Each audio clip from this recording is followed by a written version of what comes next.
எல்லாருக்கும் வணக்கம். Hello friends. நான் கிளாட் கிட்ட இருந்து 2 பைத்தான் ஸ்கிரிப்ட்ட கிரியேட் பண்ணியிருக்கேன். எனக்கு கோடிங் தெரியாது. ஆனா ஸ்டாக்ஸு எப்படி பிக் பண்றது அப்படின்ட்டு கிளாட் மூலியமா ஒரு பைத்தான் ஸ்கிரிப்ட்ட ஜெனரேட் பண்ண சொல்லியிருந்தேன். அண்ட் அத பேக் டெஸ்ட்டும் பண்ணியிருக்கேன். ஸோ அதோடைய ரிசல்ட் தான் நம்ம இப்ப பார்க்க போறோம். ஸோ கிளாட் கிட்ட நான் வந்து பார்த்தீங்கன்னா, ஃபிபொனாச்சி ரூல்ஸ் அண்ட் சில கண்டிஷன்ஸ் வச்சு ஸ்விங் ட்ரேட் ஸ்டாக்ஸ எப்படி பிக் பண்ணலாம்? அதுக்கு வந்து பைத்தான் ஸ்கிரிப்ட்ட இது பண்ண கிரியேட் பண்ண சொல்லியிருந்தேன். எனக்கு கிரியேட் பண்ணி தந்தது. அத வந்து நான் டெஸ்ட் பண்ணணும். பேக் டெஸ்ட் பண்ணணும். ஸோ 2024ல இருந்து 2025 இந்த 2 வருஷத்துக்கு நான் பேக் டெஸ்ட் பண்ணா, எனக்கு எவ்வளோ ரிட்டர்ன் வருது?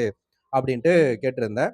கூடவே என்னுடைய 2 டெஸ்ட் ஸ்கிரிப்ட்ஸ். ஒண்ணு வந்து பார்த்தீங்கன்னா, எஸ்எம்சி மட்டும். இன்னொன்னு ஃபண்டமெண்டல் எஸ்எம்சி. இது 2மே குடுத்திருந்தேன். இதோட வின் ரேஷியோ என்ன அப்டின்னு கேட்டிருந்தேன். ஸோ எஸ்எம்சி மட்டும்னா 52% இந்த டெஸ்ட் ஸ்கிரிப்ட் வச்சு எனக்கு வர அவுட்புட்ட நான் ஸ்டாக்ஸ் பர்ச்சேஸ் பண்ண ஆரம்பிச்சேன்னா, எனக்கு 52%க்கான ப்ராஃபிட் கிடைக்கும். அதுவே ஃபண்டமெண்டல் அண்ட் எஸ்எம்சி போனோம்னா 63%. சரி, இத நம்ம வந்து இன்னும் இம்ப்ரூவ் பண்ணணும். அதுக்கு என்ன பண்ணலாம்னு கேட்கும்போது, கிளாட் கொஞ்சம் சஜஷன் குடுத்திருந்தது.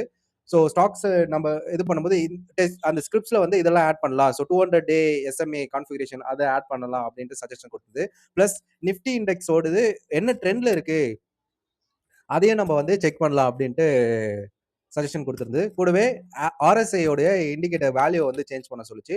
வாலட்டிலிட்டி அப்புறம் மேபி 52 வீக்ஸ் ஹை, லோ அது எல்லாமே பார்த்துட்டு, ஸோ இதெல்லாம் நீங்க செக் பண்ணி இத சேஞ்ச் பண்ணீங்கன்னா, அந்த டெஸ்ட் ஸ்கிரிப்ட்ஸோட அவுட்புட் வந்து உங்களுக்கு இன்னும் பெட்டரா இருக்கும் அப்படின்னு சொல்லுச்சு. அண்ட் ஆவரேஜா இங்க வந்து பார்த்தீங்கன்னா, மொத்தம் 3 டார்கெட் எனக்கு ஏஐ வந்து பார்த்தீங்கன்னா, சஜெஸ்ட் பண்ண போகுது. Target 1 10%, target 2 18, target 3 28% of return வந்து நம்மளுக்கு எக்ஸ்பெக்ட் பண்ணலாம். இதுக்கு வந்து பார்த்தீங்கன்னா, வெயிட்டிங் பீரியட் நம்ம எவ்வளோ நாள் நம்ம வெயிட் பண்ணணும். அண்ட் நம்மளுக்கு வந்து பார்த்தீங்கன்னா, எவ்வளோ பெர்சன்டேஜ் ஆஃப் ரிட்டர்ன் நம்மளுக்கு வரும் அப்படின்ட்டு அவுட்புட் குடுத்திருந்தது. சரி, ஓகே. இதுக்கப்புறம் நான் பேக் டெஸ்ட் பண்ண ரிசல்ட்ட நான் உங்களுக்கு காட்டுறேன். ஸோ இங்க வந்து பார்த்தீங்கன்னா, இங்க 2 சினாரியோ எடுத்திருக்கு. ஒண்ணு வந்து எஸ்எம்சி மட்டும். இன்னொன்னு வந்து பார்த்தீங்கன்னா, எஸ்எம்சி பிளஸ் ஃபண்டமெண்டல் ஓட. இங்க வந்து ₹10,000 கேபிட்டல் பெர் ட்ரேடுக்கு நான் யூஸ் பண்ண சொல்லியிருந்தேன். அண்ட் இங்க உங்களுக்கு பார்த்தீங்கன்னா தெரியும். டோட்டல் ட்ரேட்ஸ் வந்து 118. அதுல வின் வந்து 63. ஸோ நம்ம வின் ரேட்ட பார்க்கலாம். ஸோ 53% அண்ட் 52% வின் ரேட் இருக்கு. அண்ட் பி&எல் வந்து பார்த்தீங்கன்னா, ஒரு 13,000 இருக்கு. சினாரியோ 1ல அண்ட் சினாரியோ 2ல வந்து பார்த்தீங்கன்னா, 4,000 இருக்கு. ஓகே.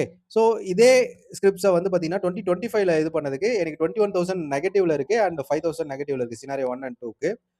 கூடவே வந்து பார்த்தீங்கன்னா, எந்தெந்த கம்பெனில இது வந்து டாப் கம்பெனிஸ். நிஃப்டில இருக்கிற top mid and large cap மட்டும் தான் இதுல ஃபில்டர் பண்ணுச்சு. ஸோ அதுல வந்து அ டார்கெட் ஹிட்னா டார்கெட் ஹிட், ஸ்டாப் லாஸ் ஹிட்னா ஸ்டாப் லாஸ் ஹிட், எவ்வளோ பெர்சன்டேஜ் ஆஃப் ரிட்டர்ன் நம்ம வாங்கியிருக்கோம். அண்ட் எவ்வளோ வந்து பி&எல் நம்ம வின் பண்ணியிருக்கோம் அப்படின்ட்டு.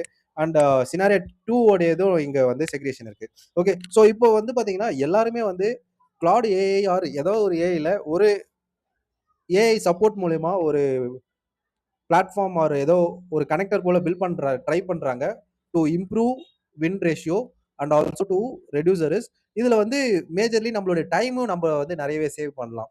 ஸோ அதுவும் வந்து பார்த்தீங்கன்னா, இன்னும் பெட்டரா இருக்கும். இப்போ என்கிட்ட இன்னொரு நான் ஃபைலையும் காட்டுறேன். ஓகே.